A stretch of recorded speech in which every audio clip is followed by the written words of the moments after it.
Hi, everybody. My name is Mike MacCoss, and it's great to actually be here. This is I was here last year, and it was kind of a really fun opportunity to kind of present some of the things and the way we think about these problems. So I originally in the program had this more title very specific to ion trapping mass spectrometers, but as I started to put it together, I thought, and I looked at the schedule, I thought it might be more useful to have it a little bit more of how our lab approaches data independent acquisition, which I think is a little bit different than what's been presented so far. Don't get me wrong, there's a lot of similarities, but there's also some clear, I hope people will get across some little bit similarities. Okay, so very quickly to kind of put some of these things in perspective, okay? So you probably know about data-dependent acquisition. This is kind of the bread and butter standard in which people collect most of the discovery, unbiased proteomics, sampling proteomics. The output, of course, this is, in most cases, it's a peptide identity, peptide identification. You get an MSM spectrum. The key aspect of this, which is why we're largely here, I think, or people should be thinking about, is this context of incomplete data. Our colleague in our lab, Jake Jaffe, often describes this as having holy data. So you basically have a given peptide, and if you run multiple different conditions, you may not have sampled that same peptide multiple times. And even if you run the same exact technical replicate, you may actually have some sort of missing data associated with that as well.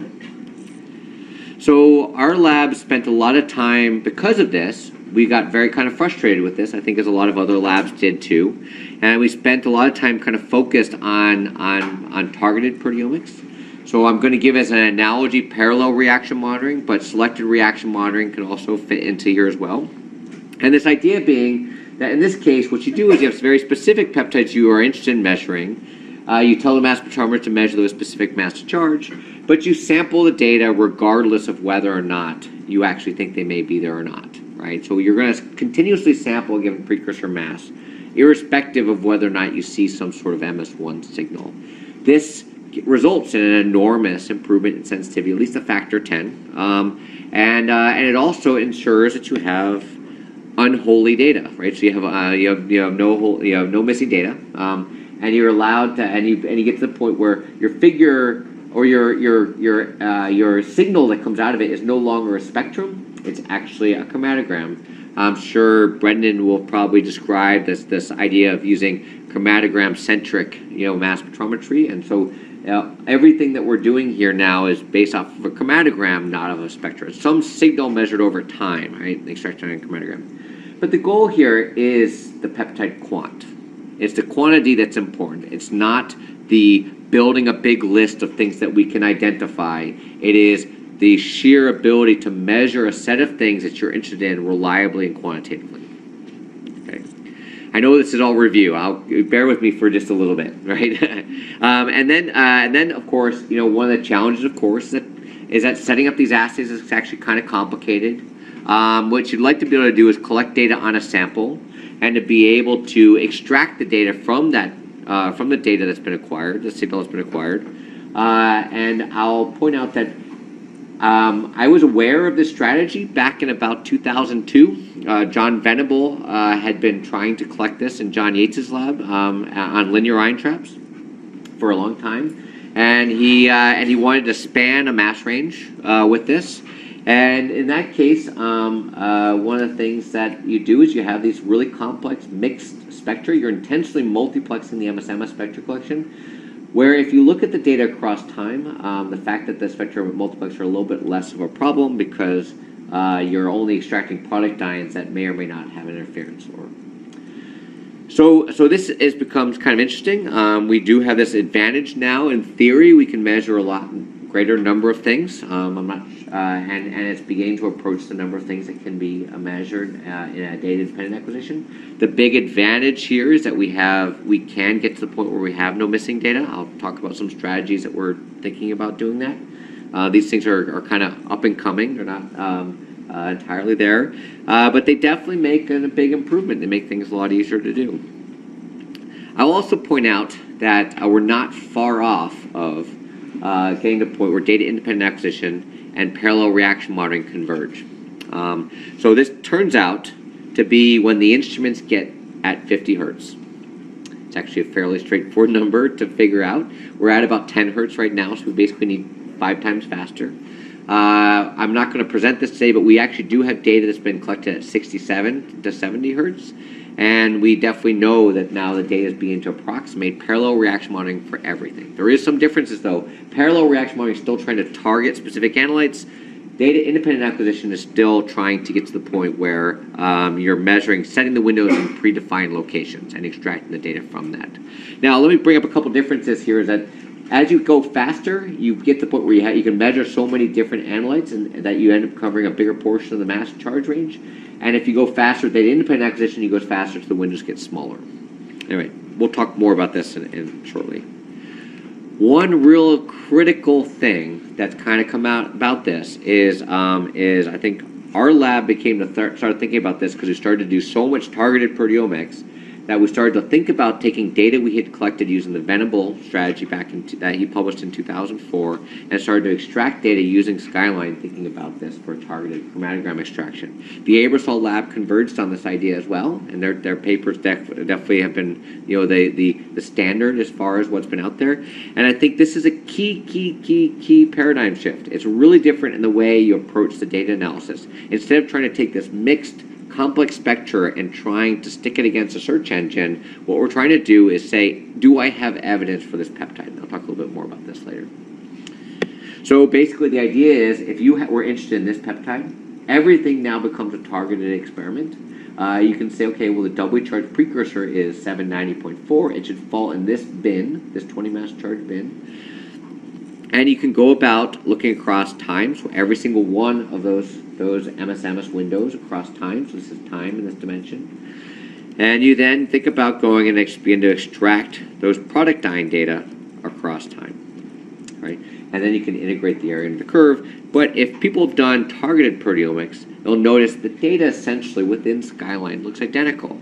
It's just one has to go up the fact you've told the mass spectrometer to measure those specific precursor masses and product dying masses in advance. In the second case, what we've done is collected data in an untargeted way, and we're analyzing the data in a targeted form. Does that make sense? I know this has probably come up already throughout this course. I just want to make sure that we're on the same sort of page.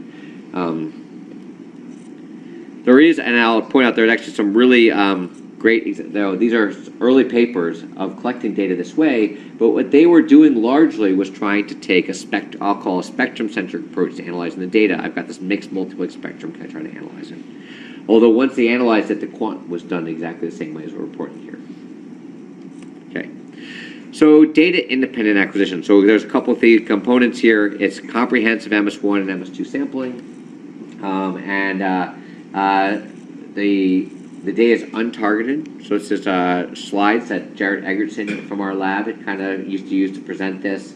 It's untargeted because the center of this isolation window is not centered on the target analyte. It could be anywhere in this isolation window.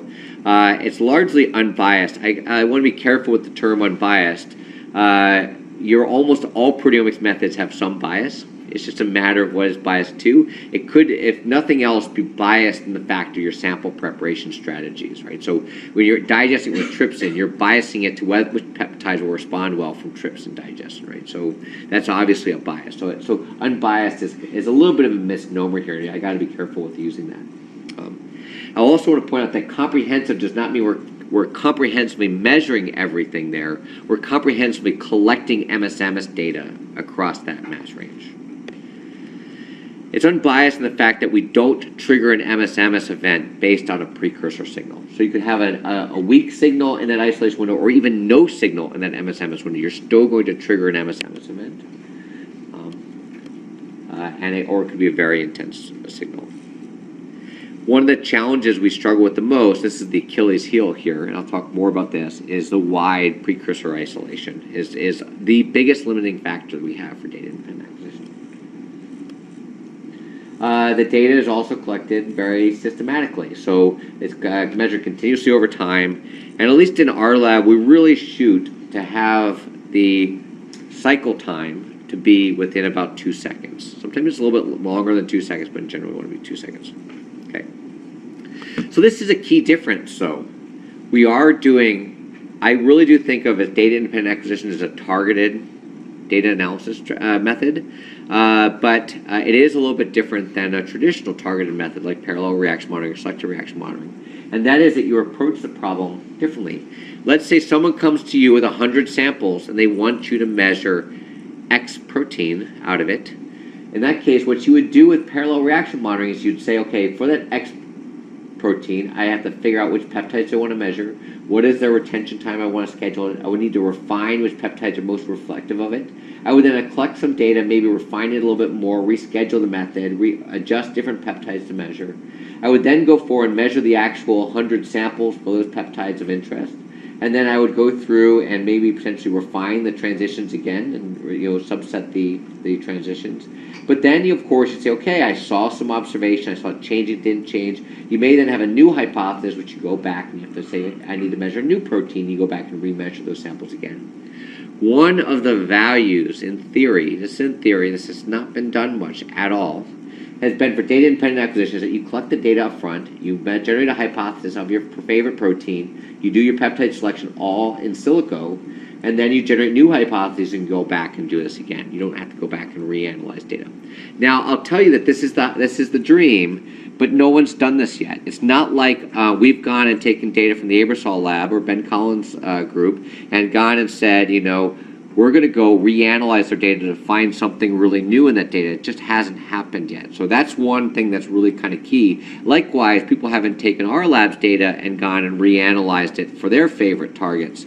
But that really is kind of the promise, I would say, of DIA, is that we analyze it for the targets that we're interested in. Somebody else can analyze it for the targets that they're interested in. But I really do believe it is a targeted method, ultimately. You want to kind of somehow keep your methodology fairly finite to the things that you're interested in. Okay, so the promise of DIA, I'm pretty sure that Rudy's probably described this, or Ben has described this as a molecular image or digital archive of the sample. You can mine it over and over again, no scheduling. Direct queries, p-values, and peptides of interest. And I'm not going to show this directly here, but we've shown in our lab quite a bit over, and it's a much better quantitation than using MS1 signal or spectrum counting or some other DDA-based strategy. And if people want to talk about that, I can, happy to explain a little bit more what I mean by that. Now, you're probably wondering, why is it that I have this photograph of the Mona Lisa here? And that's because I'm trying to make one of two analogies. The first analogy is they're both kind of related to one another. But that is this idea of Google, as people probably know, is on this absolute path of trying to archive as much historic information as possible, whether or not it's scanning in books, whether or not it's taking really high-resolution images of famous works of art, whether or not it's collecting images or photographs of important events in history. They want to be able to have a permanent record so that you can always go back and forward into it. And the question is, if you're going to create a permanent record of something, would you want to have that only permanent record of taken from your cell phone camera, or would you want to have something done with a really high resolution image? So as far as Google's doing, they are using a gigapixel camera, and I actually would encourage people to go find these images. They're absolutely spectacular, and of course I'm showing the Mona Lisa here because they're trying to create, their famous works of art, of course, are one of the things that they're imaging with this gigapixel camera. Another major thing that they're trying to image is important aspects in time. So I'm showing here the inauguration. I know we're all kind of counting down the days, I think, since the inauguration. It's only been like 480 days or 500 days since the inauguration, but it seems like a lifetime. But this image is actually is available. You can find it. One of the things that's truly remarkable is that the quality of this image is basically, from my perspective, pretty unparalleled. So you can blow up this image and you can see these spectacularly high-resolution images. You can see the quality of these things when you blow up the scale of it. You have this comprehensive analysis where you capture the entire scope of the inauguration, but yet you can blow into any narrow portion of it and view the detail of what's in a very local region.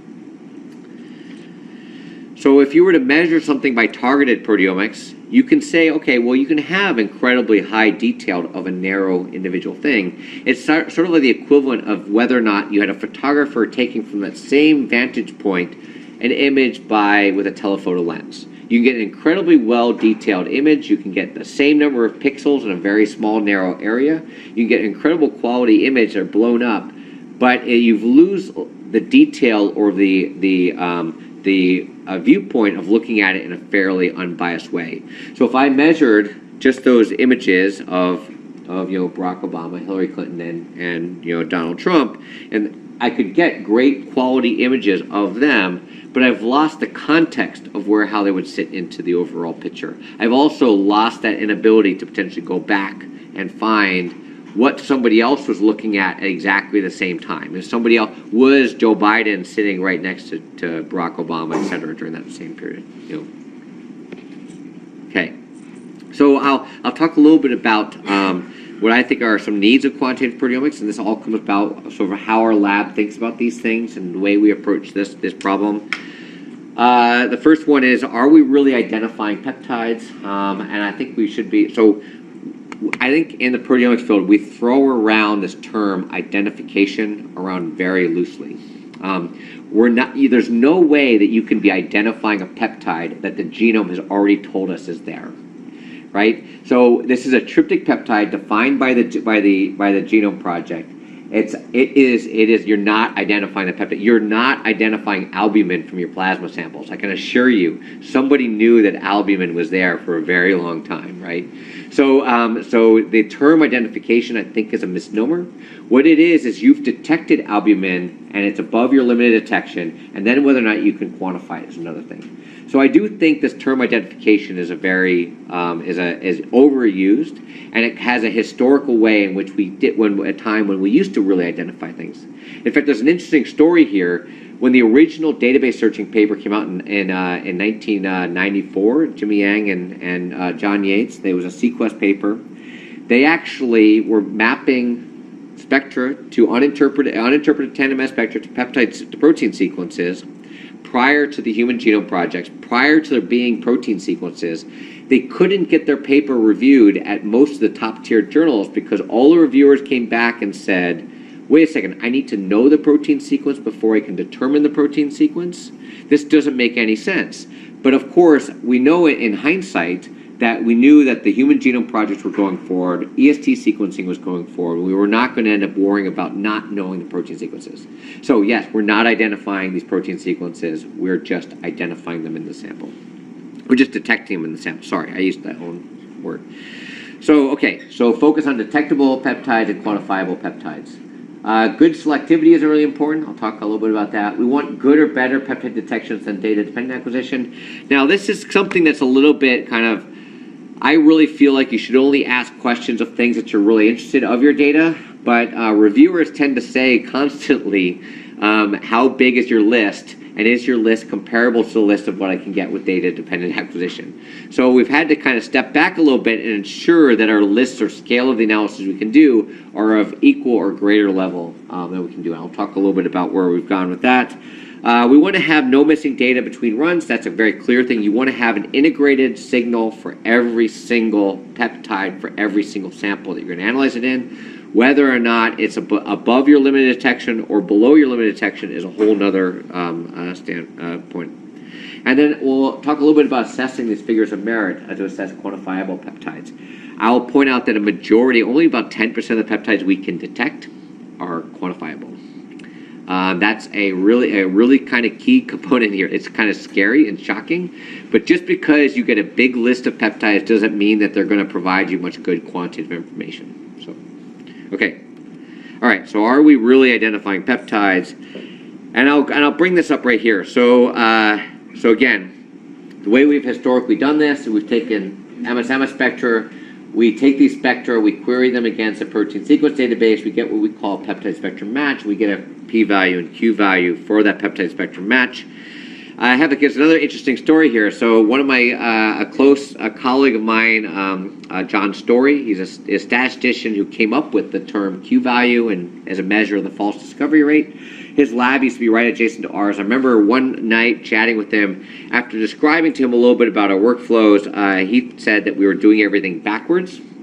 And this would happen about a decade ago, and he sat there and said, you should be thinking about taking peptide sequences and querying them against your data, because he said your null hypothesis is not what you're interested in. You don't want the null hypothesis to be your peptide spectrum match is incorrect.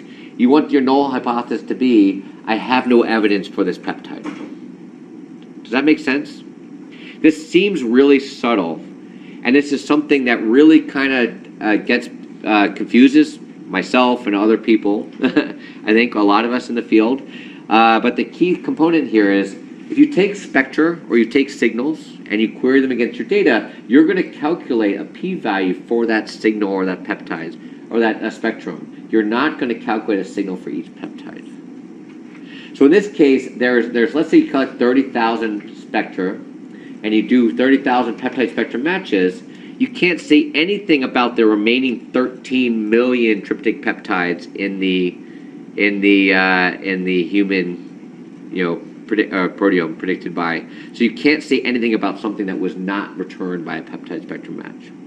So if you have a peptide spectrum, if you have a peptide and you query it against the data, you will get a p-value for every peptide, regardless of whether or not it's there or not. Okay.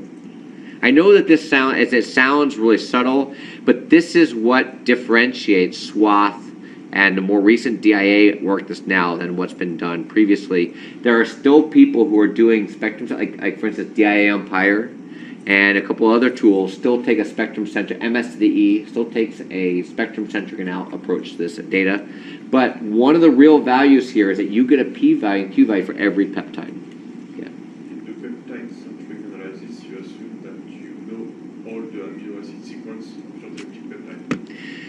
So the way I would view it is sort of like whole genome sequencing, right? So when you do Illumina sequencing, your reads are really short, and it's really hard to actually map them correctly back in somewhere into the genome. But we have a reference genome. So in this case, we have a reference of what we believe should be in the sample, and so we're querying those things against our data.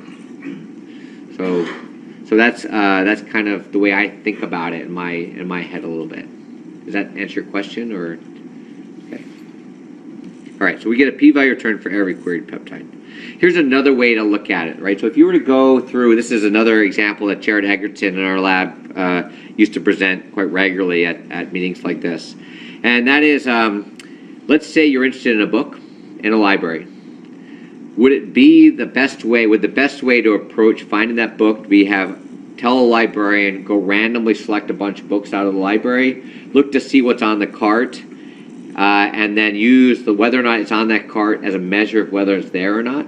No, that would be an awful way to determine whether or not a given protein or peptide is present in a sample. But that is the way we approach things with data-dependent acquisition and database searching. Okay? So the way that we tend to think about it now, and this is, of course, stuff that's been really pioneered and pushed a lot by the Aebersold Lab and Ben Collins and other people who've been presenting here, and that is that what we try to do is to come up with a way of indexing and organizing the data, or trying to get a good sense beforehand of where all the peptides are and what they look like. So if you know the color of the book, the size of the book, and where it should look for, it becomes much easier to then pull it out of the library really quickly. So that's basically what we're trying to do here. So now what we've done, let's say we sorted all the books alphabetically by the title. We'd be able to now then go fairly quickly to what region of the library that book should be in. Let's say we know exactly what the cover of the book is, exactly what the size of it is, number of pages, the author. We should be able to very quickly assign in a narrow region of whether or not we have evidence of whether or not that book is present in the library. Okay? And that way, if we know in this one shelf that book should be there, and if we don't see it in that shelf, we can then basically conclude we don't believe the book's in the library, because the library is supposed to be all sorted alphabetically, and we know exactly where that book should be. We know that it's supposed to have a red cover. We know that it's supposed to have X, Y, and Z. We know it's about this thick. We know it's a hardcover. We get a lot more information. We know, okay, I can pretty much say it's not there. Okay. All right.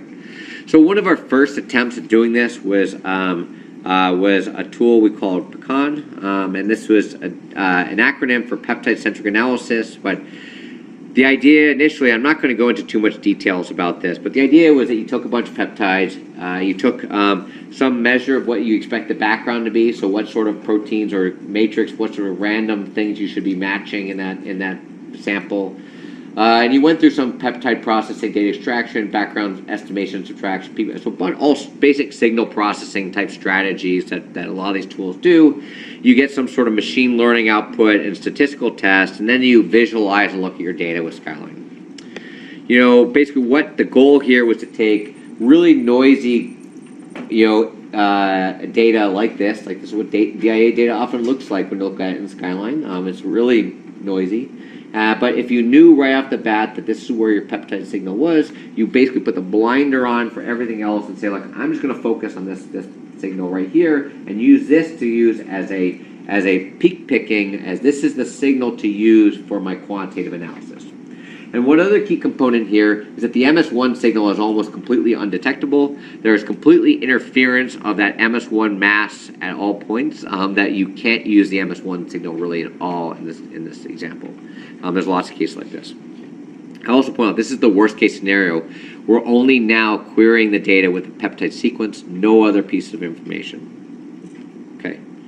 So one thing also that Sonia Ting, who is the developer of PECAN, used to also bring up a lot in our group meetings and things, and she would make a strong case that DIA is about balance and sacrifice, right? So I'm sure this probably came up already, but every time you make an adjustment to your method, you have to be sacrificing something else. So basically what happens is you're limited by the combination of the scan speed, and for quadrupole Orbitrap mass spectrometers, in practice, this is around about 10 hertz.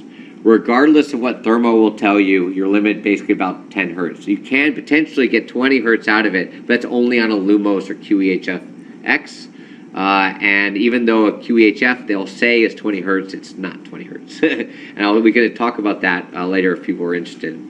But if you wanted to span a mass range, and if you wanted to sample something every 2 seconds, that basically means you can only do 20 mass to charge wide windows if you want to cover this 400 mass to charge range from, let's say, 500 to 900. So why 500 to 900? Turns out that a lot of our tryptic peptides fall within 500 to 900. If you can only span 400 mass to charge, and if you want 20 mass to charge mass range, you're basically limited to 400 mass range, and then where a majority of the peptides will be in that 400 mass range, it'll be 500 to 900. So I'll point out, in our lab, a lot of people now go from 400 to 1,000, and they use 24 mass charge windows. But what they're doing is they're sacrificing selectivity by increasing the width of the windows to cover a bigger comprehensive range, mass range things. Everything is a compromise.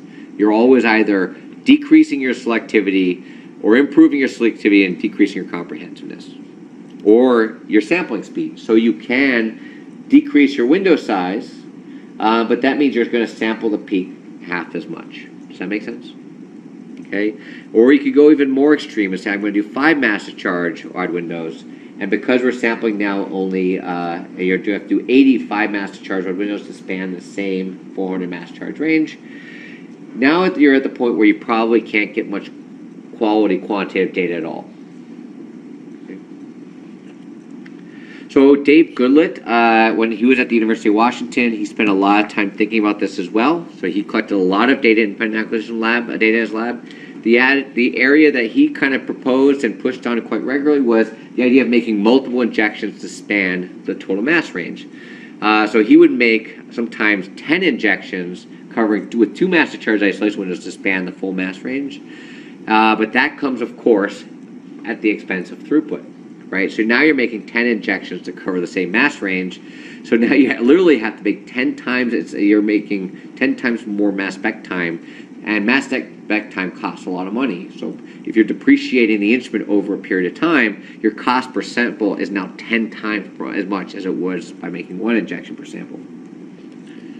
Okay, so I guess one of the points I want to try to make out of this is that we are not really, we are collecting a permanent molecular archive, but it's the equivalent of basically collecting a permanent molecular archive of the Mona Lisa like this, all right? So the resolution and quality for which we're sampling the data is not really anything close to what we'd ideally want. But it is a permanent record. It's just, this is the thing that we've stored permanently. Ultimately, of course, as soon as we have a better resolution camera, we're going to go back and take another photograph, right?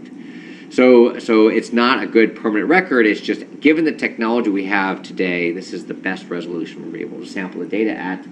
So we have to make compromises. We have to either sample a smaller portion of the image, so the same number of pixels in a smaller area.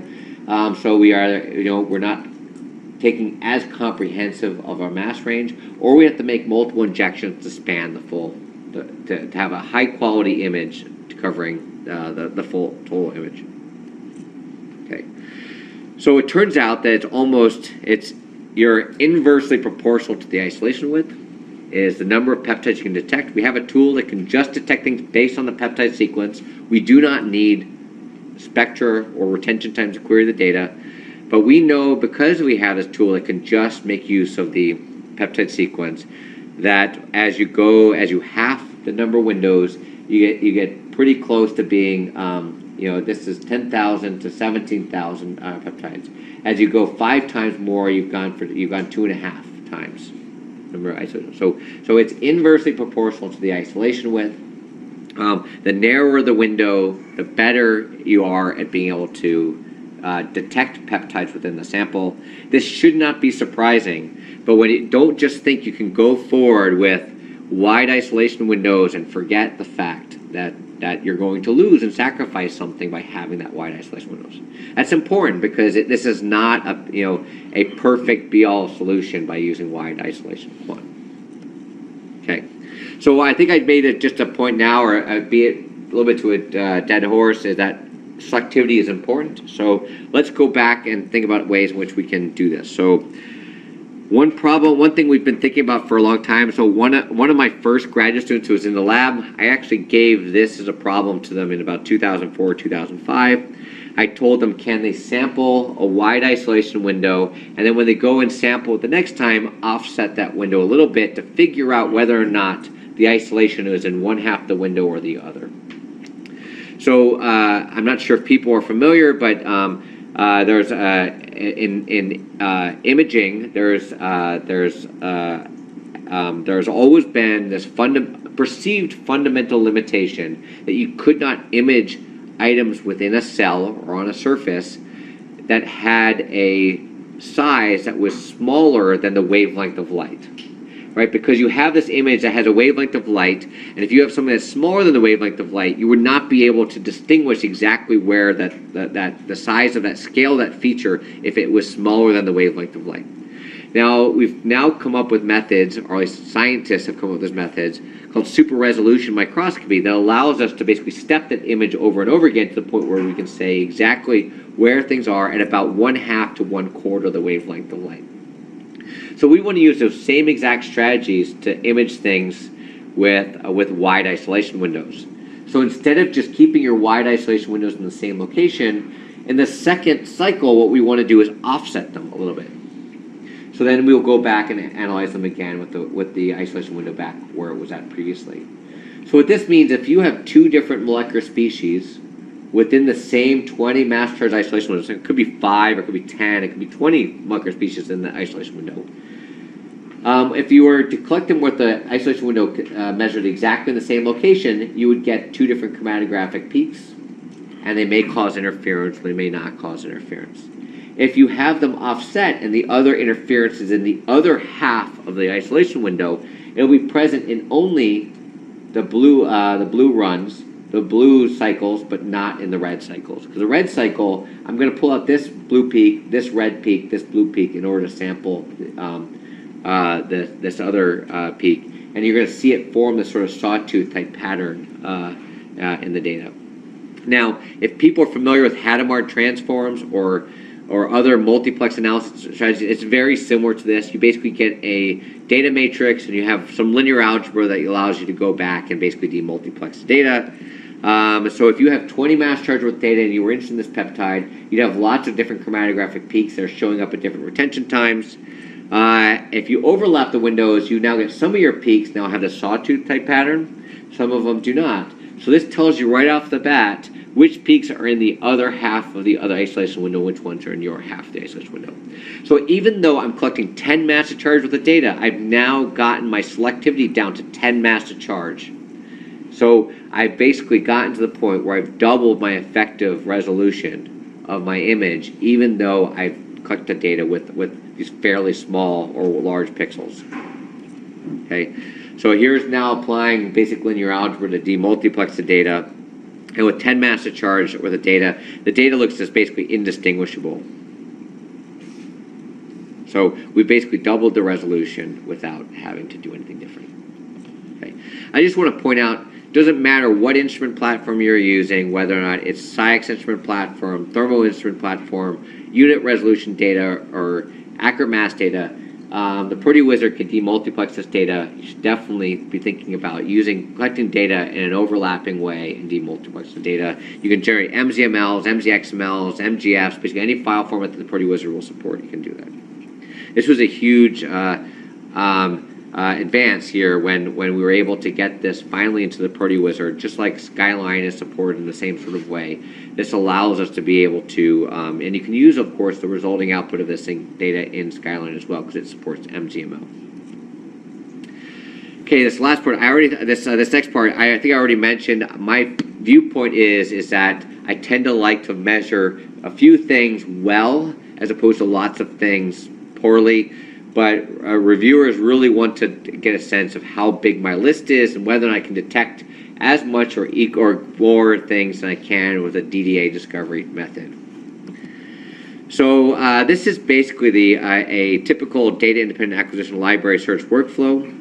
So we basically take a spectrum library. We have our wide window DIA file.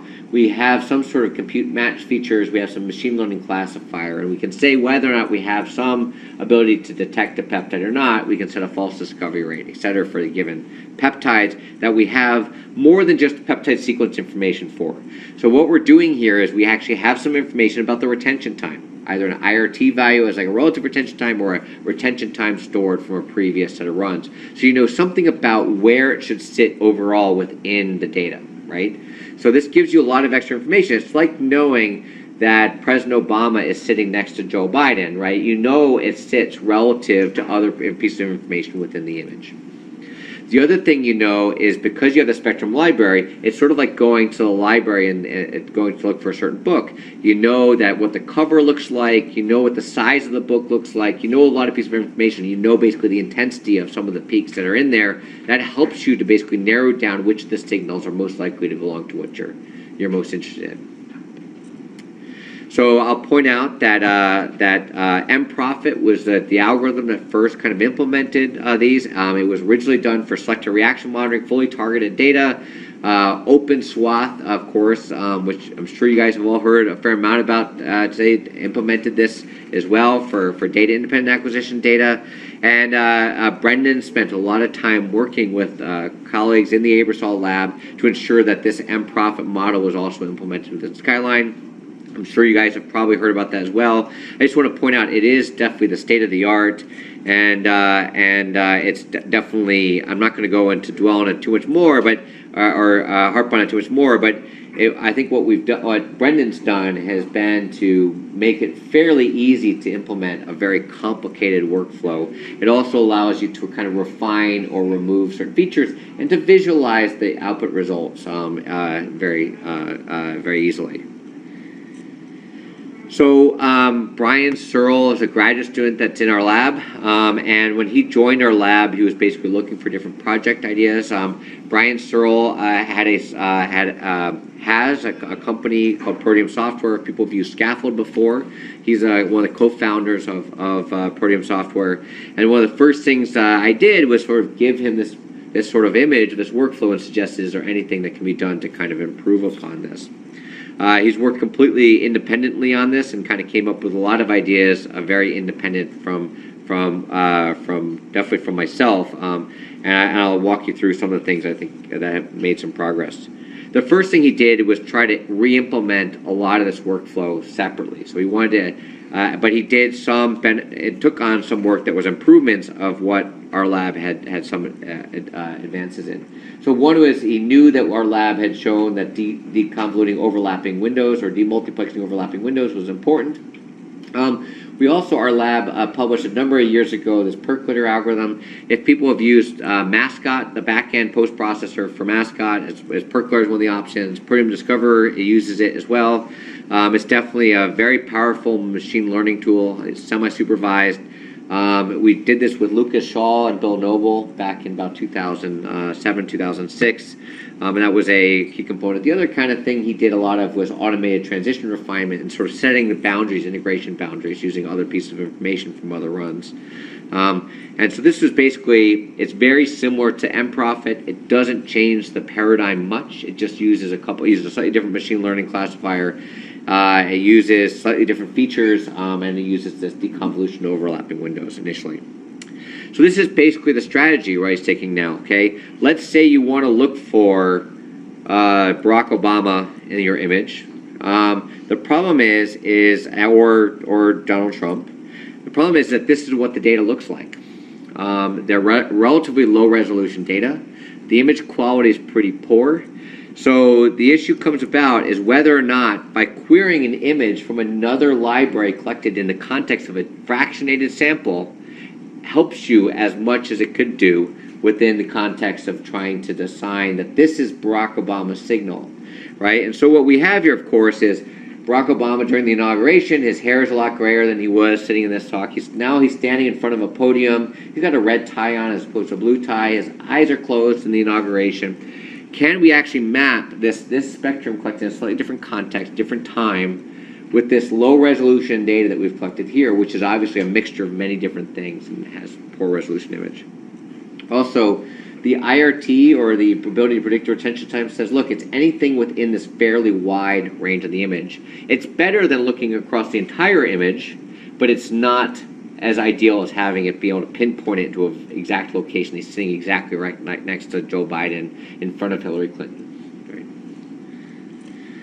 Okay, but still, this does very well. So if you were to take a data set and from a Hela digest, run a 90-minute gradient on a QEHF, covering using this top 12 type of method, you would basically get around about 30,000 peptides. I'm sure almost every lab could do this. This is not a difficult thing to do. These instruments are really fast. Comet is basically the open source sequence code. We're using Percolator on the back end. It does a little bit better than just using the peptide sequence alone. PECAN uses just the peptide sequence for a wide window DIA. So here we have 24 mass charge overlapping windows, which gets us 12 mass charge. But if you take the spectrum library, so things that have been found previously, we have some information about the retention time, and we have some information about what the peptide looks like. It actually does better. We're now at around about 37,000 peptides. Okay, so this is better. We're doing better, but Brian wanted to improve upon this a little bit more. This was, I think, an incremental improvement over the MProfit. It basically just took things like using the overlapping windows and used a slightly different machine learning classifier. So the one thing that Brian thought would be the best component here would be could we narrow down the retention time really, really close? So the problem is that when you fractionate a sample and you run that peptide's in a different sample matrix than if you ran it unfractionated. And now we know that the chromatographic separation of a peptide is highly dependent on the matrix. So other peptides on your column are affecting the ordering of your peptide actually in the unfractionated sample. So you're going to have a slightly worse retention time. If you run it on a different column, you're going to have a different retention time. If you run it on in a different sample matrix, you're going to have a different retention time. If you found this peptide in plasma versus liver, you're going to have a slightly different retention time. So basically, the best we can do is plus or minus 5 minutes, basically, in a lot of cases. Sometimes we can do a little bit better, but in general, it's plus or minus a few minutes, our ability to predict the retention time across about a 90-minute gradient. So there's another aspect. One of the main values of using a spectrum library is you don't look for every peptide, right? So if you went and looked for every single peptide in the human proteome, you're looking for a lot of things that you'll never find. That's the worst thing you can do for finding peptides, because you create this enormous amount of multiple hypothesis testing that you won't be able to find a given peptide. So one of the things that's an advantage of using a spectrum library is these are the things that we found before. These are things that are likely to be able to be found. So this means that our list of things we're going to consider that we're going to query is actually much smaller and reduced. So Brian wanted to do that in one go. So this is kind of the workflow that he's kind of achieved a little bit. And that is, if you actually have a group of about 50 or 100 samples that you want to quantify, the first step you want to do is, what are the things we want to quantify? So you could start and say, these are the things we're going to try to find that we can detect. And these are the ones that from what we can detect, we now know exactly the retention time and the location that they can be found. So the idea is, if you have 100 samples, you take a little bit of a pool across all of different 100 samples, you now have one pool of the samples, and you make 6 injections with narrow isolation windows to span the entire mass range to define these are the things that we can detect, and can we then map those things over to our wide window data. So to be honest, we're now collecting 4 mass to charge overlapping windows. This gives us 2 mass to charge effective selectivity. This is basically like doing PRM on everything. So if you cannot find it with a narrow isolation window, it is very unlikely that you're going to be able to find it in a wide isolation window. Does that make sense? Right? So if you can't find it by PRM, you're probably never going to find it by DIA, is basically the conclusion we have. That only took us 6 injections to do. One, it took us this 14 million list of tryptic peptides in the human proteome, allows us to basically go and say, we're going to then see what fraction of those can we find in our individual detection samples. We're going to then, this is unfractionated, so the retention times, nothing's going to bias the retention time. The matrix is identical. The only thing we've done is make 6 injections that meant the narrower windows were 6 times narrower than they would have been otherwise.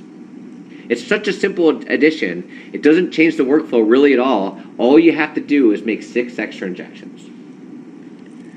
So the reason why this works is pretty simple, right? So what we've basically done is we've divided up this inauguration photograph. But now what we've done is we've kept the inauguration photograph in each of the 4 regions to be high-resolution data. Now I'm taking this Barack Obama that looks very different, either just the peptide sequence by itself or some knowledge of a spectrum library collected in a fractionated sample. So basically, that Barack Obama looks different because he's sitting behind a podium as opposed to next to Joe Biden here, because he's collected in the context of different things in a different environment, right? We now go and say, yes, he looks very similar to the Barack Obama that's in the inauguration photograph. It's the most similar thing. I also know exactly that he's present exactly right there in this upper portion of this photograph. We then put this into our chromatogram library. This is a term and thing that Brendan kind of coined a long time ago. This idea of storing data with the context of the information across time, not just the information about any one snapshot in time.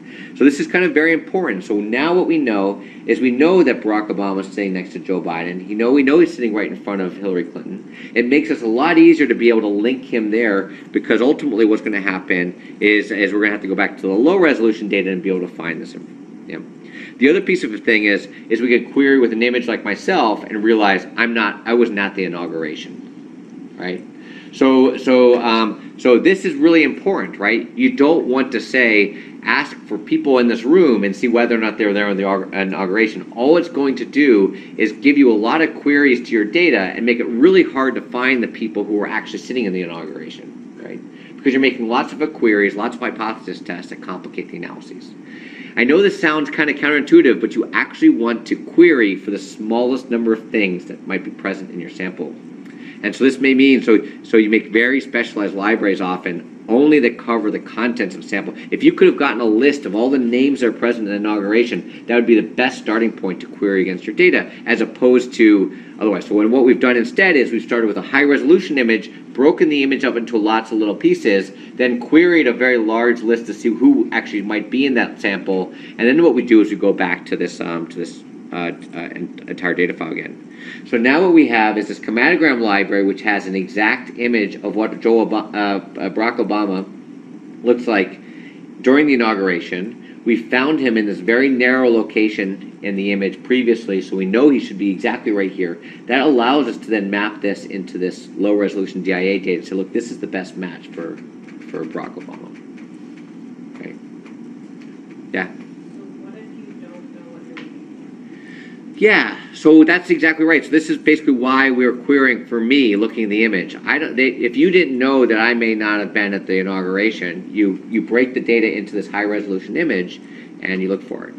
But in general, it's very rare that we have no idea what we might be looking for, right? So let's say you're studying insulin signaling, right? And right off the bat, we know a lot about the insulin signaling pathway. We know a lot about phosphorylation sites that should be insulin signaling. You will be much better off measuring those things reliably over a large number of samples by just looking for those things right off the bat. If you start to look for everything, you're going to now make it harder to measure those things that are known to be involved in the insulin signaling pathway. You also you're going to make more mistakes. Yeah. Right? It's like, the classic statistics example that I heard was, you might have a syphilis test that is incredibly sensitive and specific and functions very well in a clinic for STDs where everybody who walks in the door thinks they might have something. Then if you go test it on the general population, all of a sudden you've got like a 95% false discovery rate. Yeah. So, you ask Google and they say I look like, Bill Gates, right? And so if Bill Gates was at the inauguration, Google might think I was there too. Yeah. But yeah, that's exactly right. So basically what's happened is you've added all this noise, which your chance of getting a random incorrect match is going to be higher. So you actually have to set a much higher threshold in order what you accept. And I'll show a distribution plot like that in a second. Yeah. Oh, sorry. What I normally get is people coming to me, my office is going to be a kind of like, they don't know what's there. So there's an assassin in the audience. Yeah. They don't know the assassin's there because not all the Nazis. Yeah. Obviously, it's really, really important because he's going to be the interesting fact. Yeah. And they want me to be a magician and tell them. Yeah, you can't. It's really hard to do. So it's really hard. We're not finding a needle in a haystack. We're finding a piece of hay in the haystack. So can you distinguish between two pieces of hay in a haystack is really hard. Now, finding a needle in a haystack is different, right? Because we can light the haystack on fire, and we've got really good magnets. But that's not what we're doing. We're trying to find the differences of a piece of hay in a haystack. So this is largely what we do. So if you want to get a good sense of what's there, is you go to the narrow windows, you improve the resolution of your data. It means now that your things that are incorrectly matched versus correctly matched become better separated because the resolution's better. And now you're able to then try to match and narrow down the major components that are present in the sample that you can then refine your query to the more broader data again a little bit more broadly. Yeah. So going back to your insulin signaling example. Yeah. Do you think this approach would be useful for going back and looking for a very specific set of phosphopeptides? Absolutely. Yeah, no. So the more focused you can get, the better off you are. And in fact, I'll give you an example very soon on phosphopeptides. It's also a complexity, actually. Yeah. Pooling idea is great for increasing resolution. But let's say if you have 100 patients pushed up. Yeah. But now eventually you've got 20 more patients. Yeah. Which you want to screen. Yep. Do you think this library of 100 will still serve? No, you have to make the 6 more injections again. It's like running calibrants. So how many people run cal curves, when they do quant? So if you do targeted proteomics, a lot of people will run a set of calibrants for all their targets every batch. And sometimes they'll run QCs, a low, medium, and a high quality controls for their samples as well. So it's like the same thing. You're calibrating there your signal intensity. We'll talk about calibration of signal intensity in a second. Here what we're doing is we're calibrating the retention time. So you need to basically reorient, because it may be that when you retook the photograph of the inauguration at low resolution, people may have moved their seats slightly. So what we want to do is to regenerate that high resolution image when you run it again. So so if you have 100 samples and then someone else comes with these 50 samples, you have to remake those 6 injections again. But it's just to recalibrate it, just like you recalibrate your mass spectrometer, mass to charge wise, in that period of time too. There's no difference about calibrating the mass axis. We're calibrating the retention time on that image really well. So, how about novel target identification? Yeah, so it's so you can query the thing. So let's say you can get a hypothesis and say, I saw a paper that said this new alternative splice form is important in cancer. I'm going to go look for the peptide that spans alternative splice form and find when I can detect it. So you can do that, but but you're not going to sit there and largely find. You're not identifying something. You're finding things that you either hypothesized or we know should exist, and you're then saying, can I detect it in my sample? So it is a little bit different of a workflow. It's not, so I still believe there will be an effort where people still go and identify new things, they discover new proteoforms, they find peptides spanning brand new modifications they haven't found. Those will still largely use DDA strategies, but now once those are found, then you go and query them across. The key thing there is functionally, we test them across, are those changing in cancer, in cardiovascular disease, in diabetes? So we start to ask those questions that are much more specific. Just trying to say I've got 100 samples, I'm going to find everything that discovered new things in those samples is probably unlikely. But trying to say for peptides that are known to exist and known to be modified and seeing whether or not you can detect them and see them changing your sample, that's a much more likely scenario. Now, so I think what's going to end up happening, is and this is just speculation, I think what's going to happen is there still will be efforts discovering and identifying new things. But ultimately what we're going to have to do is quantify those in very large numbers of samples. And now, let's say I had this data, here, let me go back here, collected just like this for each batch of samples. If someone found a new PTM, I can now go look for it in my dissection samples. And if it's found, I now know exactly on the column where I should be able to find it in the quant samples. I can now get a quantitative value across all the samples. So collecting data like this allows you to be able to reanalyze it over and over again, but you have to first go back and see if it's detected first in the narrow window data. That will give you the most sensitivity to see whether it's present. Does that make sense? Yeah? If we have a rough idea about where we're looking for, is that possible if we could distribute more resources on this certain area? Yeah, so Brian has done experiments. So he's taken cases where he did have spectral library information, and he's gone directly into these detection samples using that extra piece of information. It actually does help. He thinks most of it, though, is because in our spectrum libraries, we have things like oxidized methionine and other things too, but if we just start with the peptide sequences, we often don't look for those modified forms. So what he's said, he thinks it's just increasing the breadth of things we're looking for, and that we wouldn't have normally, like miscleavage sites, non-specific cleavage, et cetera, that often are present in our spectrum libraries that we don't look for when you look for just triplet peptides. So yeah, I don't think though we actually be able to distinguish it. You need to be able to have ability to have better signal and better noise. Right? You still are limited by the signal to noise problem, and we improve that signal to noise by having narrow windows to start. Yeah. Is this also related to having these narrow windows? You're getting less ion suppression because you're filtering. So I think we have to be careful with the term ion suppression, right? So ion suppression generally suggests that you having two molecules or multiple molecules competing for the charge in the electrospray. All of this is occurring after the electrospray process. So it's not ion suppression, but there is a dynamic range limit. So that is, if you have a 20 mass to charge wide window and you're filling the Orbitrap with 1 million ions, and you have one thing that's 1,000 times more intense than the other one, you're probably not going to see the second one in there. But when you shrink the window down to 4 mass to charge, you now may be excluding that more intense one from the same isolation window. So now you fill 1 million ions with a narrower window, and now all of a sudden you can detect it. So this is the same reason why most of the things that we can detect by this strategy, we have no MS1 signal. I know that sounds daunting, right? We have no MS1. How can we not have an MS1 signal?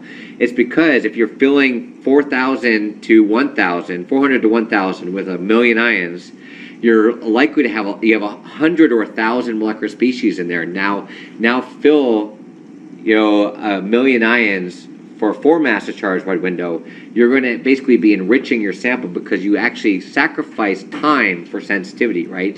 So we spend with ion trapping instruments, we spend a lot more time filling the Orbitrap. In your library is built in a context of this. Yeah. So I don't know what kind of context.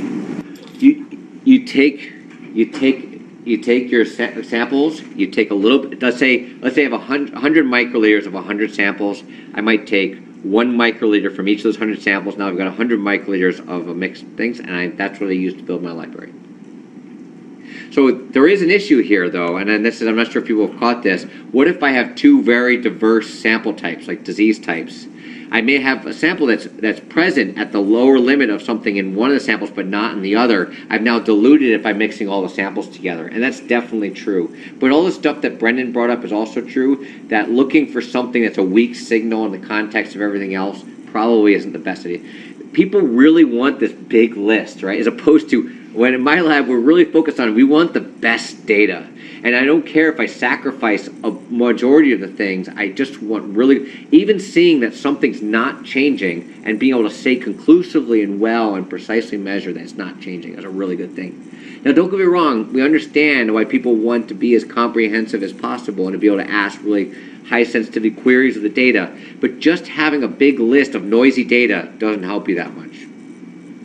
Okay. I'm kind of running a little bit behind, so let me just kind of catch up a little bit here. And so ultimately what happens here is now we've taken this data that's collected in a different context from a fractionated samples or a different column, and I've got this ability to predict retention time. If I do it on column, I've now got this ability to predict retention time to within 10 seconds. It's sort of like, you know, I know Barack Obama's in that general area versus I know exactly within the exact seat to look for him in the image. It doesn't matter how crappy the data is in that data, it's much easier to pull him out because I know exactly where to look for him. The real power here is the sensitivity's astounding, right? So we're now thinking about, for the same amount of instrument time, doubling the number of peptides that can be detected. I'm not saying these can be quantified. These are that can be detected. I'm really want to be careful with saying that these are not quantifiable, necessarily quantifiable peptides. These are detected peptides. We can say that they're there, right? That's about it. We can't necessarily say much about their level, but we can say that they're there. And it's now about double that what you can get for a 90-minute gradient using a DDA type approach. And this is something that was pretty important for us. I'll also point out there is a preprint on bioRxiv. All you have to do is go bioRxiv and search my last name, and it should come up fairly easily. There's also there's executables, and there's also a lot of great documentation that's on this Big Bucket website too, this Get site. So, and also just see, if we took a yeast chromatogram library, we basically get nothing that returns. So that's expected. So we're not just generating tons of false stuff. That's all. Okay, so let me just go to the advantages of on-column library, and that is if you can't detect a peptide with a narrow precursor window, then you'll never detect it with a wide window data. So let's calibrate the retention times, figure out what's present in the sample. It's basically like, I don't want to look for brain proteins in my liver sample if they're only brain-specific proteins. I don't want to look for anybody in the inauguration who wasn't on the inauguration list, right? Basically, I want to define the list of people that are in the inauguration list before I go looking for where they actually sit and what signal I'm going to use for them, okay? So on column, retention time calibration overcomes the selectivity limitations of poor precursor isolation window. So there's two things that sort of define our selectivity. There's a precursor mass to charge, and then there's the retention time. So if we have, we're offsetting the two of them. Everything's a balance, right? So if we have poor retention time selectivity, we need good precursor mass selectivity. If we have good retention time predictivity, we can get by with poor precursor selectivity. Does that make sense? Okay, good. I'm seeing some nods. Okay, the workflow is very simple, right?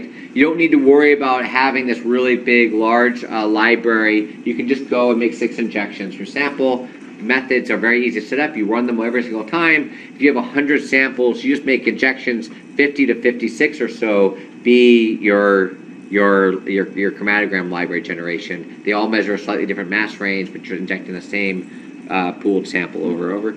It also reduces multiple testing. You only look for peptides you know are in the sample and the wide window data. And let me just present this a little bit. So if you had a bunch of things that you were looking for and you have a score and they overlap, you basically set a threshold at a given false discovery rate threshold. And then you say, okay, anything to the right of this is 99.9% likely to be correct, right? If you start to look for a bunch of things that are not in the sample, you've increased this thing dramatically while only increasing this one maybe a small amount. right? So this is the problem of looking for lots of unknowns in a sample that most of the things will not be there that you're looking for. You actually need to have some sort of sense of what you sort of expect to be there. So you increase this dramatically and only increases a small amount. You're now forced to then shift your threshold over to maintain the false discovery rate. This is a huge problem. This is by definition, a multiple hypothesis testing problem. This is the effect of looking for lots of things that are not there. And the interesting thing is when you actually go about using narrow isolation windows, you force these things to be separated better, right? And also, when you have the Chromatogram library, you basically excluded people like myself from the inauguration query, so you shrink this down to very little. Then you actually can move this line further to the left. That's part of the reason why we have that sensitivity gain. Okay, I'm kind of going a little bit late, so I'll try to go through this next bit quickly, but the key thing, I'm sure that I see photographs up there about alignments and things, so definitely I can imagine you guys have already talked a little bit about, or will talk a little bit about alignment or imputation of the data. One of the things that's kind of key is that if you find the same peptide in 2 different runs and they have 2 different retention times, one of them has to be wrong. So you can eliminate your false discoveries quite quickly from accumulating by throwing out outliers during the alignment step.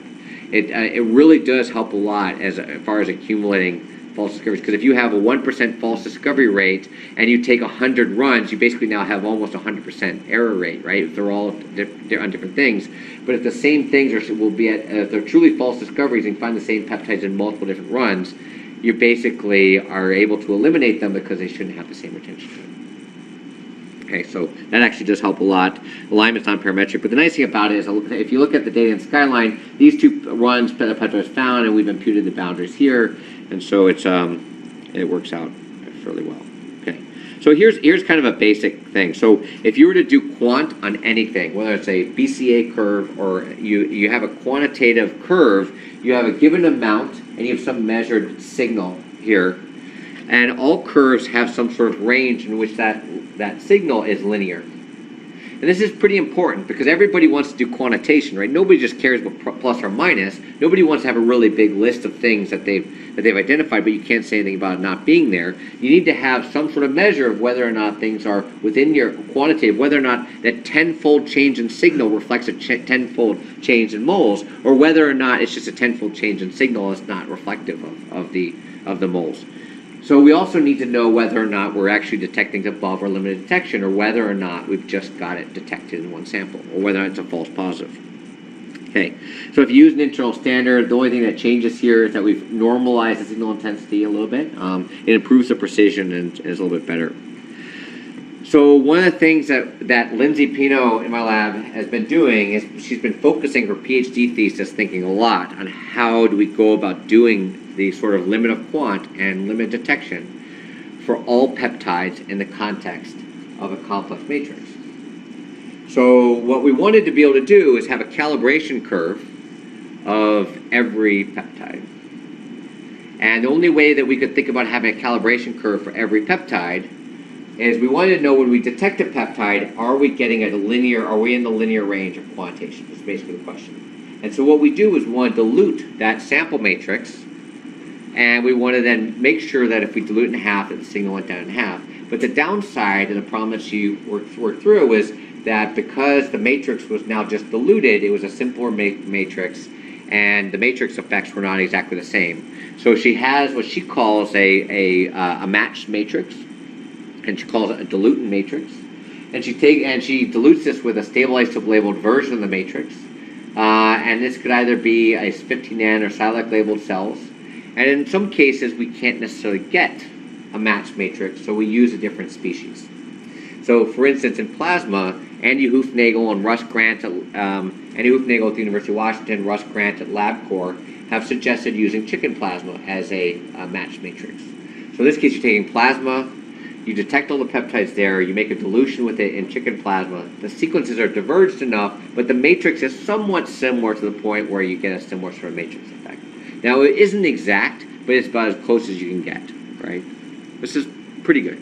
So in the end, what Lindsay wanted to be able to do is be able to assess, the precision. and to be able to ideally assess the range over which the things should give us a linear response. Ideally, be able to assess a lower limit of quantitation and define at what point in time is our lowest ability to detect the peptide. So that way, if you don't see a signal, you can say that it's below the limit of quant or below the limit of detection, which are at this level. Right? Okay. Yeah. So, do you think that could be conservative though, because you're going to run into a selectivity problem? I mean, imagine if you were doing your actual measurement label free, and now you've got a matrix that's double the complexity, and you could have a selectivity issue there. So, for example, when we looked at the difference between label free of a cell lysate and Silec where you have two mixtures of the same cell lysate, we get lower sensitivity for basically for selectivity reasons. Do you think that could cause an issue there that you would? So I think that selectivity is partly what we want. So if you dilute your sample in half with a Silec labeled cell line, right, you would expect your ability to detect them to go down dramatically. A lot of the peptides will fall out. And you actually you don't want to be adding back just buffer. You want to be actually adding back things at that same retention time, but at different mass. Yeah, but you're trying to simulate a label-free experiment, right? So it's actually, it seems to me in a way conservative if your complexity in this calibration curve is actually higher than it would be in the label-free experiment. It seems like you could end up with a conservative result for certain peptides because of interferences that wouldn't really be there in the label-free situation. Just wondering which probably wouldn't be an issue with plasma, but if you went to a cell line or something, maybe it might hurt you. Well, I think in our case, we want to keep the complexity exactly the same. So we're trying to dilute it. We have to find a way to make the signal less and less, but then add back in that causes the same suppression, the true suppression, and also the ion trap capacity issues that we really want to do. So your matrix is similar complexity from a sort of suppression perspective, but from a selectivity perspective, it's going to be more busy in terms of what channels are. I don't think it's more busy because we've just lowered the intensity of our peak in half, and we've added another peak at that, at a different mass that's there. So yes, but I mean, in the DIA situation, you're operating close to the kind of selectivity limits anyway, and now you just for stochastic reasons, you could have a fragment ion from some other precursor because you've doubled the number. So I think if that happened, we wouldn't see the decrease go down quite as well as we do, right? So so it may be that the limit of quant, as we get down towards a limit of quant, we may be underestimating it. But what we all see is that a lot of our curves do reach this kind of hockey stick point where they don't change anymore, which I would have expected that if that was an issue, then we would still see like it'd almost be like tears, right? So, but I don't know. It could still be a problem. This is basically what a lot of this data looks like. We did this in Saccharomyces cerevisiae first, and obviously we do things in yeast because it's easy for us to deal with. So Lindsay Pino's done this a fair amount. And one of the things that's kind of interesting is she's been able to work out limited quant for these proteome because we actually used a cell line from BY4741 from this Gamma Megami paper where they've worked out the copies per cell in yeast. An interesting thing is, and this is probably an obvious thing for people who've done quant before, and that is that the limit of detection and limit of quant are very different for different peptides mapping back to the same gene. In fact, here it's about 1,000 copies per cell. In this case, it's about 2,000 copies per cell, the limit of detection. So different peptides have different sensitivity. We know that there's matrix effects. There's different, some just ionize really well.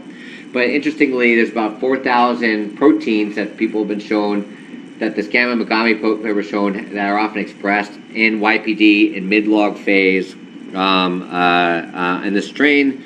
In red, it basically shows a 90-minute gradient what fraction we can detect peptides from. There's about 2,500 or 2,600 that we can detect peptides from at a given false discovery rate. In blue are the ones that we can detect at least one peptide that's above our limit of quant. So we actually do see a decrease in signal of a certain amount. And then in green are the ones at which we have proteins for which we have two peptides are quantifiable. One of the things I didn't show is that a huge number of the peptides actually drop out from what's detectable from what's quantifiable.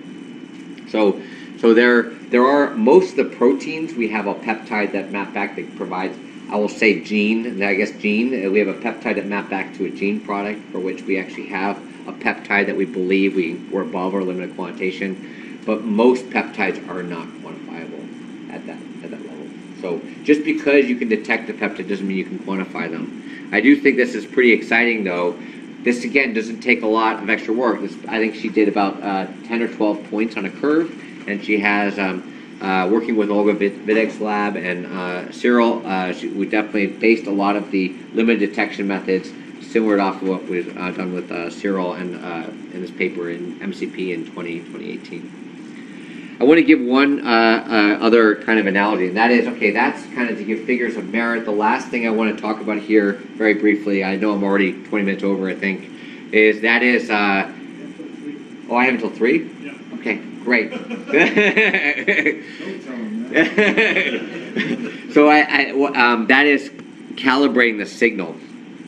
So one thing that's become very clear in the last year or two, there's been lots of papers that have kind of begun to show that using stable isotope-labeled peptides are pretty poor calibrants of the signal intensity. Now, they're pretty good internal standards, but they're pretty poor calibrants. So you don't necessarily want to use that in order to be able to say, I've got the same amount of signal intensity or more or less than somebody else has relative to their stable isotope-labeled peptide. So what's the purpose of calibration? So the purpose of calibration is mostly about placing the signal on the same scale. Do I care if I call a given protein level 10? As long as everybody in the world can say for that same amount of intensity or molecules that they've got 10 too, right? And to give you some sort of indication is that scale is often arbitrary. So if you're trying to measure, let's say, a kilogram, or we're trying to measure mass, we use often kilogram. And so, and that is not, it's actually got pretty good, derivative for how it was derived, and that is the mass of a liter of water at freezing point. There happens to be in Paris, there's actually the kilogram for which other kilograms are based off of, right? And the National Institute of Standards and Technologies here in the United States has replicated that kilogram as well. And so there's been other replicates as well. When you calibrate your balance, you calibrate it relative to something that was known to be relative to that kilogram, okay? A meter also is has some basis to it. It's 1/10,000,000th of the distance from the equator to the North Pole. But there are a lot of other things that are just much more arbitrary. So I came from an isotope ratio mass spectrometry field, and there's 2 examples. So one is, if you're measuring 13C isotope ratios, you measure your 13C relative to a fossil called PD belemite.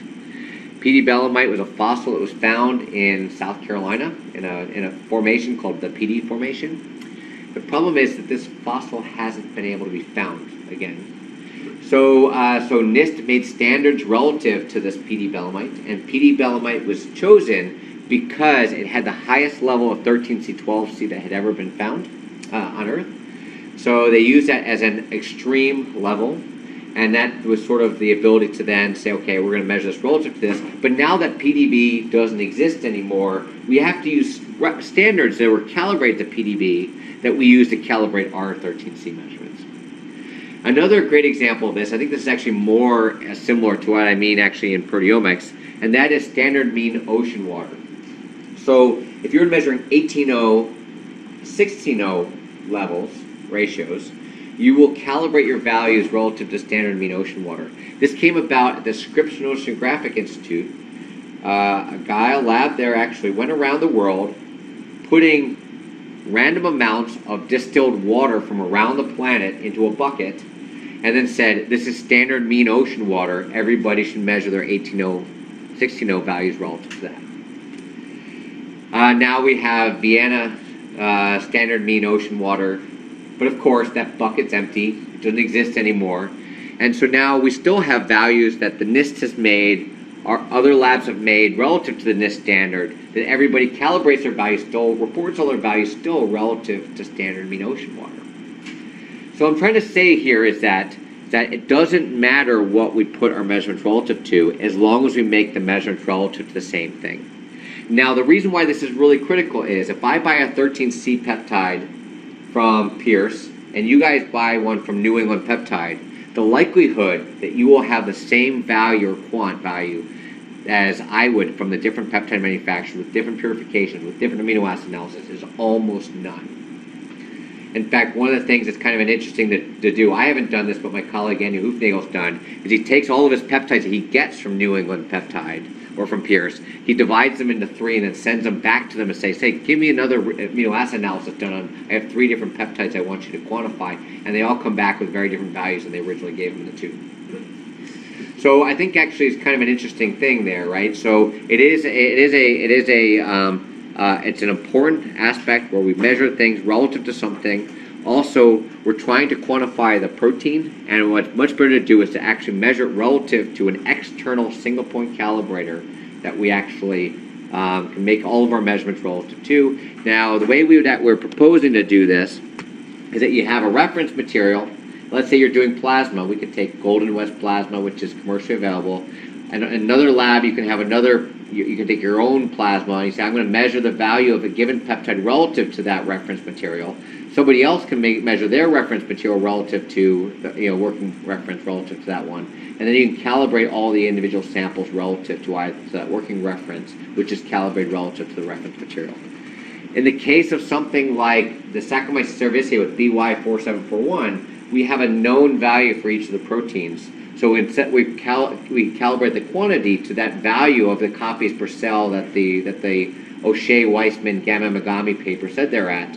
In the case of plasma, where we may not know the quantity of it, we just call it 1, and everything's reported as a percentage relative to the value. Okay, I want to give one example, so the other thing, the big debate is what should we use as a reference material. And in different tissues, different sample types, different cell lines, different matrices, this is all going to be something that has to be worked out separately. The thing I would recommend, though, is for within a lab, is for you to start thinking about this for your own lab, right? So if you have a project starting up where you've got 100 samples you have to measure, you should be thinking about what am I going to make my measurement relative to. It could be just one of the samples. It could be a pool of a bunch of the samples. But you want to be able to have enough of that so that 10 years in the future, if you want to go back and remake those measurements, or some other lab wants to make the measurements relative to it, you can send them some of that homogenate for them to make their measurements relative to. Okay. I like this example. Lindsay just did this in the last couple of weeks. And so she looked at this data from the Aebersold lab in 2015. It's great data. It's a fantastic data set, actually. And she noticed that they were doing similar sorts of analyses that she was doing. So she was looking at osmotic shock. She also noticed that within their batch of samples, they measured BY4741. So this is Gamma Megami. And so she took her data from 2 different days from the same sample osmotic shock, measured on the same instrument, took the integrated peak areas, and she got really good correlation. Not that surprising. One person prepped the same sample twice on 2 different days and got the same results. That's great. I mean, it's a good thing that we can get results like that, right? But so those are fairly correlated. She also measured on each of those batches. She also prepped her Gamma Megami BY4741 strain and normalized all the values relative to that and put it on the scale of copies per cell. And she got a very similar sort of correlation. It's a little different correlation, but it's not that much improved because the timeline of this is basically very similar. They were very close in proximity to one another. Now, not surprising, if she goes and takes the data from the Aebersold lab, collects it on 5,600 peak areas, and compares them with the peak areas collected in her experiments in our lab on a QEHF, she gets essentially no correlation, right? But if she takes their data, normalizes it, and correlates it to their BY471 strain, and then takes her data and normalizes it to BY471 strain, there's actually a fairly good correlation. There is a little bit of a region where there is lack of correlation, and that's probably because their BY471 strain was growing in slightly different media, homogenized or lysed by a slightly different protocol than ours. And so it's not surprising that there's a little bit far off, but it's still not that bad. If she takes, they also had SRM data collected in that paper, and if she compares that to our DIA data, the actual just peak areas actually are not too far off. But again, if she normalizes each of those SRM data relative to the same peak area in the BY471 strain versus her data, which she collects by DIA. Relative to the BY471 strain, the correlation is better. This is the one figure I kind of like the most, and this is the last one. take their data from swath, that's just peak carriers, and their data from SRM, measured a little bit difference in time, but with the exact, measured on the exact same set of samples, there is actually not that great a correlation in the peak carriers. Again, this isn't that surprising. One's measured on a triple quad or Q-trap, and the other's measured on a 5600.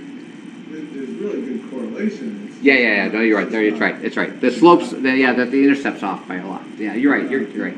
You're totally right. Yeah. But if she then takes their SRM data, normalizes to the BY471 strain from measured on their SRM data, and then measures their swath data with their normalized relative to their BY471 strain, the correlation is actually quite remarkable. And this is actually the way it should always look.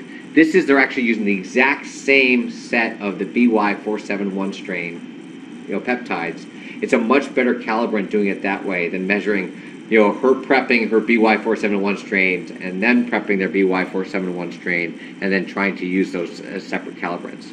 So all I'm trying to say is it would be much better off if what we could do is we prepped a big batch of our BY471 strain, gave it to them, and they calibrate it. You'd probably then get correlations like this for almost all the other data sets. Okay. Again, so I really do think that this is the way that we need to be thinking about it. And I know that I've been trying to push the National Cancer Institute to think about this too, as far as their tumor biopsy samples, what would be their reference samples, and how would people correlate and make all the measurements commutable between different labs and different groups. But we're getting pretty close already with being able to do this in some model systems already. And I think this is ideally the way that calibration will end up working. The other best part about it is from batch to batch, day to day, instrument platform to instrument platform, it actually holds together pretty well. The Hoofnagel lab has a lot of great examples in the clinical lab environment where they show that by making measurements always relative to one plasma sample, that plasma sample goes through each batch-to-batch sample prep issues. So if the digest only goes to 70% one day and 80% another day, that's reflective within their calibrant. It's not necessarily the case when you use a peptide standard. Okay. So given the fact I had a few more minutes, I'm going to go through this one last thing on positional isomers. I know I think there's 4 slides. I think. Okay. So here's a case. So here's actually again a really major problem. So let's say you're trying to measure this peptide and this peptide. The only difference is that the phosphorylation site is changed by one residue. There's maybe 4 fragments that allow you to distinguish between them. The parent mass is exactly the same. A few fragment ion masses may differ. The HPLC to retention time may potentially differ, right? So this is a big challenge. This is a huge problem. If people are doing phosphoproteomics, if you blow up into a phosphoproteome, almost every phospholipid in some measure is a positional isomer. And by data-dependent acquisition, you completely miss this. You trigger on one and you ignore the next one, basically. So here's a case where you have 1, 2, 3 positional isomers, 1, 2 positional isomers, 1, 2 positional isomers. Almost every set of peak has multiple ones at some point. Here is a case where you have these 2 different phospholipeptides here, showing them at different retention times. You can use then the different positional fragment ions to distinguish between the 2. I'm not sure if people have ever read any Gavin Reed's paper showing of the gas phase relocation of phosphorylation, but this is what we believe these extra peaks are. This is actually happening in the gas phase. It's a little bit of a problem, actually. Again, so basically the idea is that you could take unresolved chromatograms, you could use the localization-specific fragment ions to pick this out. Brian Stroll submitted a manuscript, still under review, and it's actually under revision now.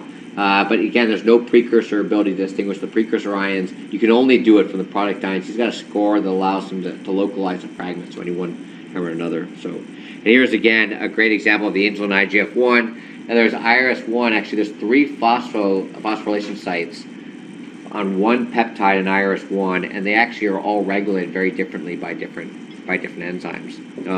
This is almost impossible to do by data-dependent acquisition. And here's a great example. So here's that phospholipeptides, and within the spectral library that we had these 2 phospholipeptides that were in the spectral library.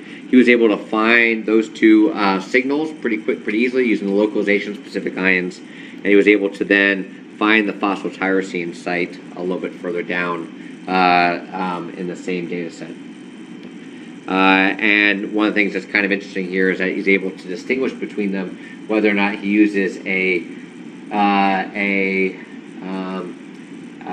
I think it's an AKT inhibitor, and whether or not you have insulin or IGF-1 stimulation. So in one case, he has an effect that seems to be, gets it distinguishing right here with this phosphotyrosine has a difference in intensity between the insulin and IGF-1, and this phosphoserine has a difference in intensity depending on whether or not you have the AKT inhibitor or not, or just DMSO as a control.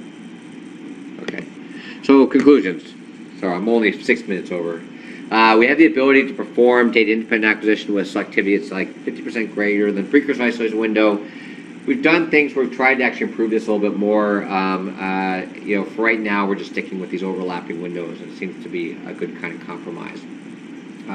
Dynamic range and sensitivity that seems to approximate parallel reaction monitoring, but is a little bit comprehensive in sampling. I wouldn't say it's not comprehensive in everything that can be found. In fact, I was just over at the Broad, and Steve Carr was arguing a fair amount against the comprehensiveness, which I totally agree with him. He was totally right as far as the little bit being loose in the language there, and that we're not being comprehensive in the things that we can find.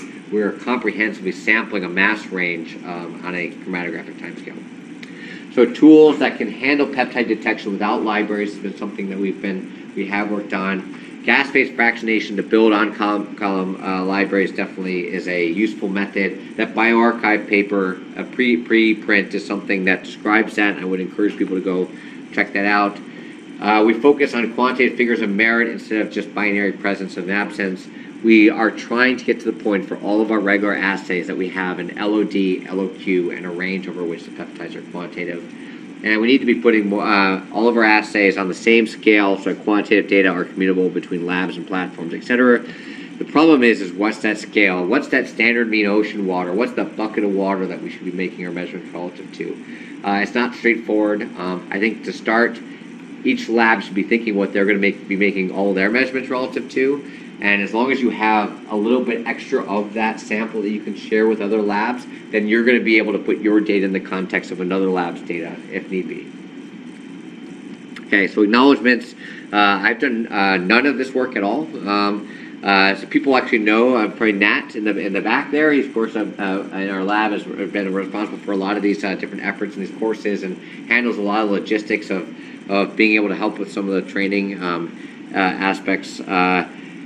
I'll mention that Jared Egerton and Austin Keller have been working on those demultiplexing algorithms, like the overlapping algorithm. Jared was in the lab for about almost a decade, between a graduate student, postdoc, and a staff scientist, and really, at least, forwards a lot of our labs thinking about how we're doing data-independent acquisition and going forward.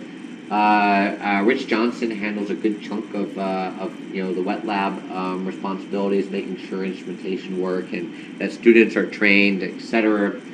Brendan, you've met Brendan, so Brendan's kind of is the key person for managing the Skyline team and ensuring that the tools are really useful outside of just a lab. And this is something that's pretty unusual within an academic group, is to have this tool this product, I will say, that's developed professionally, but within an academic environment. Jennifer Merrihew was the first person I hired in my lab, and she's been managing the wet lab ever since. Lindsay Pino has been really a critical graduate student who's been helping at least me work through in my own head, thinking about how we should be doing quantitation, how we should be trying to commute our intensity levels between different groups and labs. She's been kind of going back and thinking about these things from very much fundamentals and trying to validate the data and results as best as possible. And I think she's making a lot of progress, even and thinking about things like calibration and figures of merit.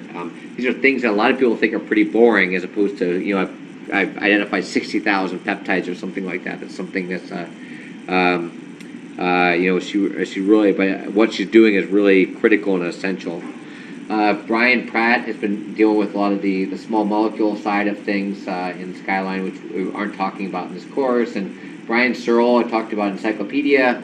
He also has a tool calls Walnut, which is basically a re-implementation of that PECAN tool. And that's, again, in that bioRxiv paper and and that link as far as the Bitbucket. Nick Schulman is, of course, a critical component to a lot of these algorithms and tools. And if you use the grid interface within Skyline, it's basically all his. It's really something that's quite remarkable piece of engineering to make all that work.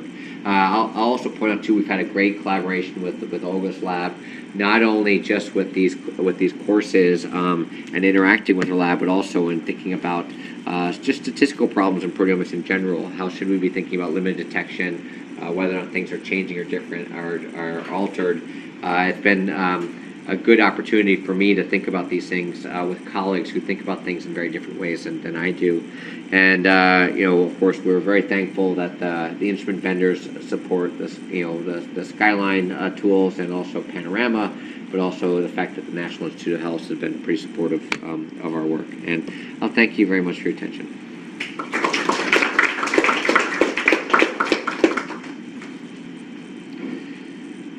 I know it's kind of a whirlwind for about like an hour and a bit, so hour and a half. So happy to answer any questions. Yeah. The technique of the phosphoisomer, was it done in the digester or anything? No, that was done from an iMac enriched sample. We have tried to do some from protein enriched samples, but that was done from a iMac enriched sample. It still is a major problem still with the with the positional isomers. I would go almost as far as saying I'm not sure that positional isomers and phosphopeptides can be done by DDA. I know it's kind of an extreme statement because of how much data is out there by DDA, but it's quite remarkable to know how much of a problem the positional isomers are. You need that extra information versus time to really help. So we usually use PRM then? Yeah, totally right, yeah.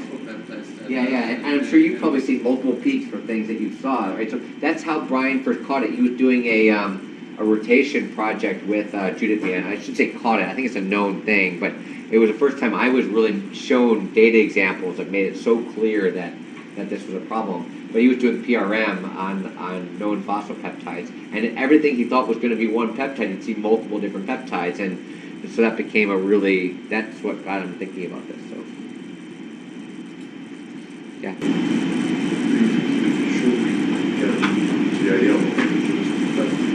On what? Endogenous peptides. So you're saying like peptidome, like things? I think you can do it now. Yeah.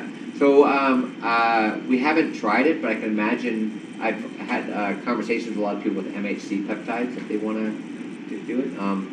There's no. We actually have collected DIA data on low molecular weight. So what we've done is precipitate proteins from plasma and took the supernatant. It's basically a sample prep protocol that people use to measure C-peptide for insulin. And so in there, we're trying to detect C-peptide and other endogenous cleavage products in the supernatant. We just did that experiment a couple weeks ago. And we're trying to find other alternative peptides that may be present, similar to C-peptide. So yeah, I think those things are doable. There, what we've done is we do narrow window DIA first, and we just go through. With plasma, it's not a big deal. It's a shortage of plasma protein, so we just go with narrow isolation windows, figure out what we can find, and then we may go back later and do a more quantitative experiment. We're still in that, I would say, discovery, trying to identify new things yet. The other thing we have a project with Novo Nordisk. I'm not sure if people know, but Novo Nordisk has made almost all their money on this one peptide called GLP-1. It's a peptide that's really responsible for regulating type 2 diabetes, and they inject this peptide back into as a drug. And even it's a peptide that's made endogenously, and it seems to regulate insulin resistance. And so they would like to find other peptides like that, again, that have some sort of biological activity. And we're doing this by taking samples and we're also there's a group at the Salk that's working with Novo Nordisk too that's doing what's called ribosomal seq. So they look for transcripts that are actually being actively expressed from the ribosome and that are small. And so for the things that are small in the ribosome that may not have splice junctions there, they actually are using that to then give us a query list of things that we go and query in our plasma samples. So But yeah, I think those sort of things are, that narrow window DIA method really helps for finding the context of samples. You can query the data over and over again, and this is really something that Dave Goodlett pushed really heavily when he was at the University of Washington, Seattle. This idea of just using narrow window DIA data and then changing the target list of what you're going to query against. Yeah, that's right. It's really good for finding, to improve your sensitivity. Yeah. Any other? Has DIA ever been tried with other proteases? I'm thinking especially about unspecific ones. Yeah, that's a good question. I'm sure it's been tried. I mean, we've definitely done measurements with chymotrypsin for quantitation before, where we need to measure a specific peptide. That specific peptide didn't work very well. We've done a lot of things for, I would say, DDA ID stuff with non-specific enzymes. I would imagine that would be a little hard for quantitation, because trying to measure with the intensity across many samples, you'd be, whether or not the cleavage site is identical, it's nice to have something that's a fairly specific enzyme to do that with. But that it's not specific does not mean that it's not reproducible. I agree. I totally agree.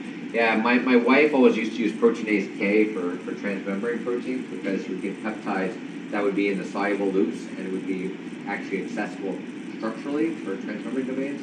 So while it was very reproducible, because you always had this membrane protection aspect that was preventing it from cleaving into the membrane, and it would also kind of just lop off the edges of it. It still is a little bit more variable than trypsin, because you can go, there is still some time aspect where things can go too long or too short. But that said, you're right, there is still some sort of structural constraint that still provides some reproducible limit to it.